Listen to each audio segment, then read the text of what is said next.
ఓవైపున China వరదలతో అతలాకుతలం అయిపోయి అక్కడ ఉన్నటువంటి దాదాపుగా 12కు పైగా వంతెనలు కూలిపోయి లక్షలాది మంది నిరాశ్రయి వేలాది మంది ప్రాణాలు కోల్పోయినా వందల సంఖ్య కూడా కాదు పదుల సంఖ్యలోనే మరణాలు సంభవించిందని చెప్తోంది అన్నట్టు ఒక ప్రచారం జరుగుతుంది.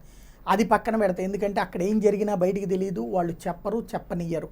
సరే, బంగ్లాదేశ్కి సంబంధించి మాత్రం పెద్ద ఎత్తున వరదలు గత 150 ఏళ్లలో ఎన్నడూ లేనంత వరదల కారణంగా వేలాది మంది నిరాశ్రయులయ్యారు, కొట్టుకుపోయారు, ఆస్తులు కొట్టుకుపోయిన విధ్వంసమే జరిగిందన్న. ఇక్కడ రోహింగ్యాల కోసం ప్రత్యేకంగా ఏర్పాటు చేసినటువంటి శిబిరం దగ్గర ఒక ప్రత్యేక దీవిలో రోహింగ్యాలు ఉంచితే ఆ దీవి మొత్తం ఇప్పుడు మునిగిపోయినటువంటి పరిస్థితి. సముద్రం మధ్యలో ఉన్నటువంటి at least 20 people have been killed and more than 3 lakh people stranded as floods continue to wreak havoc in Bangladesh. Flood relief has not been able to reach at Rohingya camps in Cox's Bazar, one of the worst hit region in Bangladesh. This is result of the COVID-19 induced nationwide lockdown. ఓ పక్కనేమో దేశవ్యాప్తంగా Covid కారణంగా lockdown విధించబడింది, ఇంకో పక్కనేమో వరదలు పెద్ద ఎత్తున వచ్చి పడ్డాయి.